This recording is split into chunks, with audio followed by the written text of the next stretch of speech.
ನಮಸ್ಕಾರ ವೀಕ್ಷಕರೇ, ನಾಲತವಾಡ ಶ್ರೀ ಶರಣವೀರೇಶ್ವರ ಯೂಟ್ಯೂಬ್ ಚಾನಲ್ಗೆ ಸ್ವಾಗತ. ನಾನು ಕಾಶಿನಾಥ್ ಬಿರಾದಾರ್.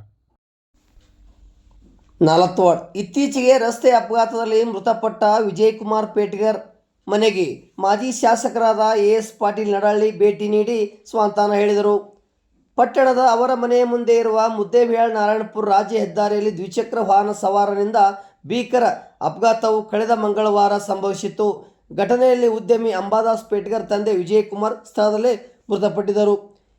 ಈ ವೇಳೆ MS ಪಾಟೀಲ್, MB ಅಂಗಡಿ, ಕಾಜಿ ಹುಸೇನ್ ಎತ್ತಿನಮನಿ, ಪವಾಡ್ ಬಸು ದೇಶಮುಖ್, ಗಿರೀಶ್ಗೌಡ ಪಾಟೀಲ್, ಚಂದ್ರು ಗಂಗನಗೌಡ್, ರಮೇಶ್ ಮುದ್ನೂರ್, ಸಂಗು ಮೇಟಿ, ಸಂಗಣ್ಣ ಕುಳಗೇರಿ, ಗಿರೀಶ್ಗೌಡ ಮುರಾಳ್, PG ಬಿರಾದಾರ್, ಮಾಂತು ಗಂಗನಗೌಡ್, ಅಂಬರೀಶ್ ಗಂಗನಗೌಡ್, ವೀರಣ್ಣ ಬಸರಕೋಡ್, ಸಂಗಣ್ಣ ಹವರ್ಗಿ, ವೀರೇಶ್ ಚಲವಾದಿ, ಅಂಬರೀಶ್ ಹಟ್ಟಿ, ಕಾಂತು ಹಿರೇಮಠ್, ವೀರೇಶ್ ರಕ್ಕಸ್ಗಿ, ಅಂಬರೀಶ್ ವಡಗೇರಿ, ಚೇತನ್ ಸಂಗಮ್, ಸುನಿಲ್ ಕ್ಷತ್ರಿ, ಸುನಿಲ್ ಗಡೇದ್ ಹಲವರು ಹಾಜರಿದ್ದರು.